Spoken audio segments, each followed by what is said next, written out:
The Kardashians can sell anything, right? Well, what about nutritional supplements?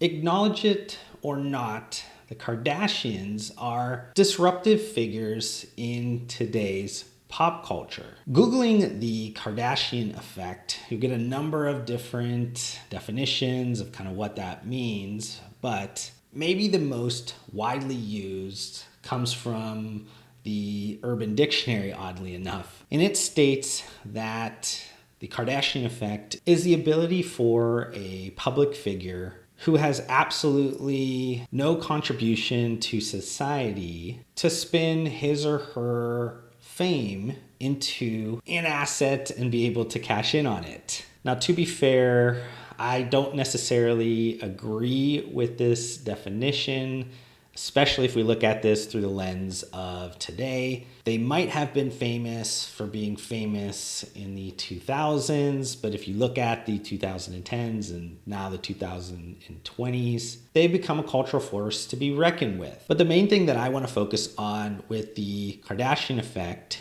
is their ability to leverage and utilize social media to kind of further grow their personal brands, and through that, they were able to also monetize their personal brands in a way that essentially laid the groundwork for today's influencer marketing world that is worth, I think it just crossed $10 billion in total spent.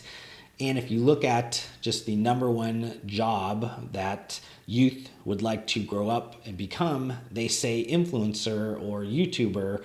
So just the cultural phenomenon that's happened around influencers and just how Generation Z and younger are really thinking about themselves as brands and how to monetize themselves really kind of came from the Kardashians. And people can argue that there's a bad to what I'm talking about with the good that maybe was caused from all this, but I'll let you guys focus on the bad and I'll keep focusing on the positives in terms of my pieces of content. But if we look at Kim, Kourtney, Khloe, and then the two Jenners of Kylie and Kendall, just their Instagrams combined have a total of around like 800 million followers.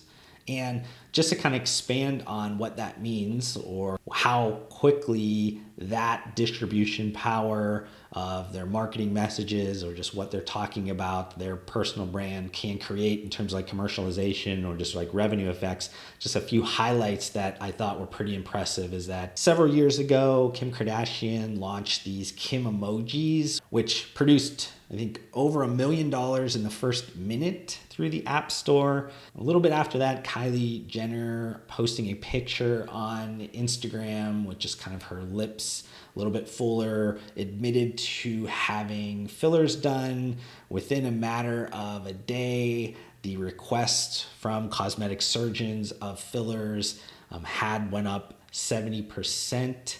You also had Kylie Jenner mentioning that Snapchat was no longer cool anymore and she was no longer going to use that. And within that same day, Snapchat lost $1.3 billion of market cap with their stock. More recently, Kim Kardashian sold out of her shapewear line Skims in a matter of minutes, reportedly doing almost $3 million in business within a few minutes. Khloe co-launched a body positive denim jean company called Good American, and again that raked in more than $1 million just on launch day. But arguably the most successful business endeavor out of all of the Kardashian Jenner girls has been with Kylie Jenner and her Kylie Cosmetics brand that made her the youngest self-made billionaire in the world, and she recently sold a stake of her business to beauty giant Coty in November of 2019. And while successful on their own, I think it would be naive for us to think that there wasn't some like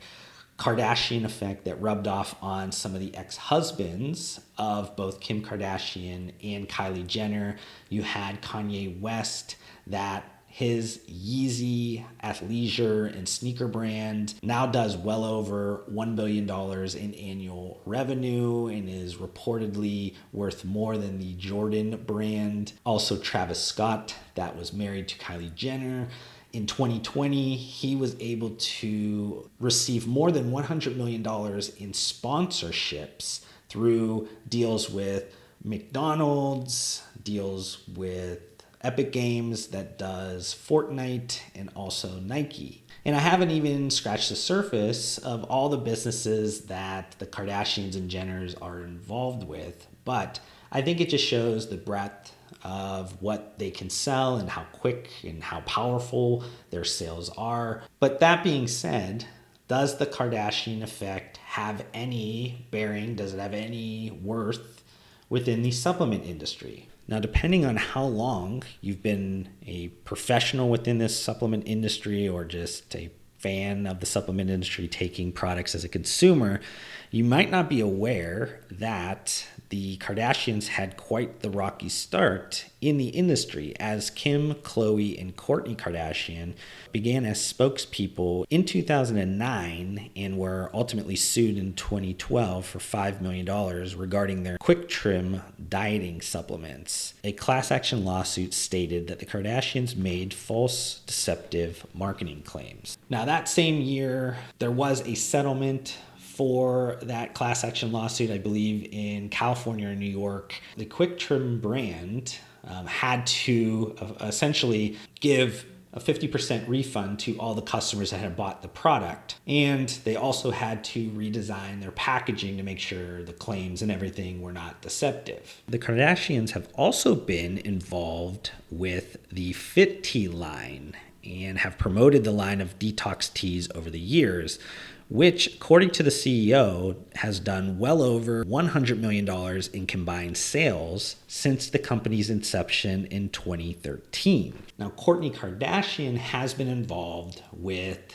the Vital Proteins brand for the last few years. And Vital Proteins, as you might know, was acquired in 2020 by Nestle, I think in their health sciences division, for an undisclosed amount, but Vital Proteins did reportedly do about $250 million in revenue in 2020. Vital Proteins did extend the partnership with Kourtney Kardashian in 2019 with a co-branded Vital Proteins / Poosh lineup that now has 4 total products. And Poosh is kind of an interesting shop attainment website that is kind of akin to Gwyneth Paltrow's Goop website. So there's just like a lot of content on there. There's also some curated products.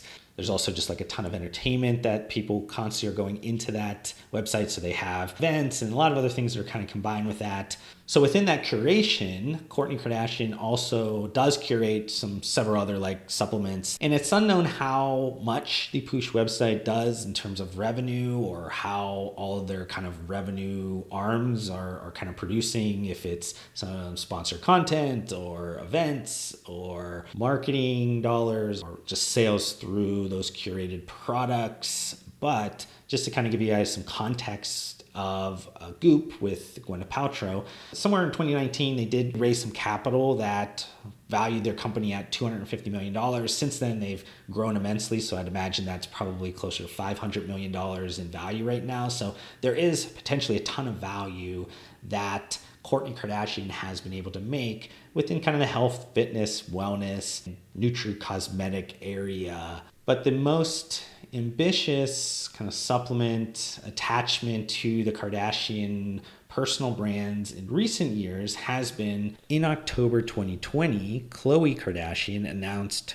her new role as global spokesperson and partner of premium collagen blend range Dose & Company as it launches into the United States. In addition to representing Dose & Company as the global face of the brand, Khloe is an actively involved partner working closely with the team on product development, marketing initiatives, sustainability efforts, and business strategy. A dosing company was founded in 2019. It's actually a New Zealand-based company. It was created by Libby Matthews. She is a qualified neuropath and nutritionist. And after becoming a mother, she was inspired to create eco-conscious collagen products that promote holistic wellness from the inside and out. So overall, this aligns with the trending nutricosmetic category that has been getting a lot of attention in the market, both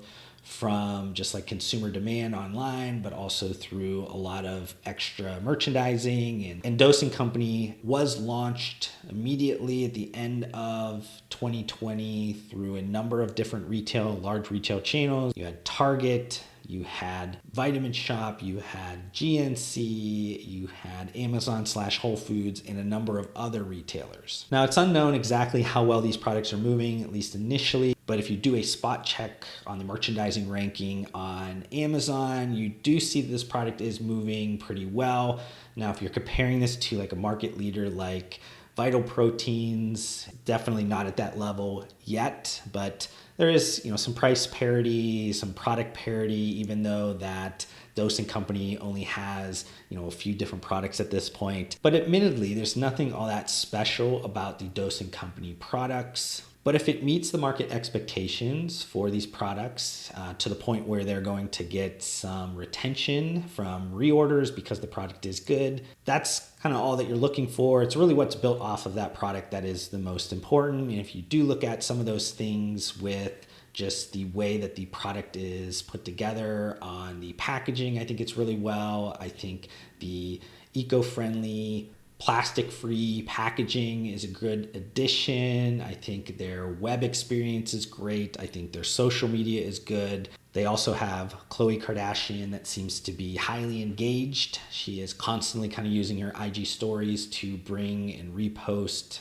items and stories around her use of Dosing Company. It does have the early making of something that could be successful. Now, as supplements and functional CPG, especially the nutricosmetics movement becomes even more popular amid the global health pandemic, it will be interesting to see if the Kardashians become more comfortable with the category again and start to look at utilizing the Kardashian effect to start either selling or partnering with supplement companies, or if they start to launch maybe line extensions of be it Kim Kardashian's beauty line or Kylie Jenner's beauty line in the future, as beauty from both the outside and the inside become more complete and holistic in the way that consumers look at implementing their beauty regimens. Thank you so much for watching this video. If you want to help support me, make sure you guys hit that thumbs up button on this video. If this is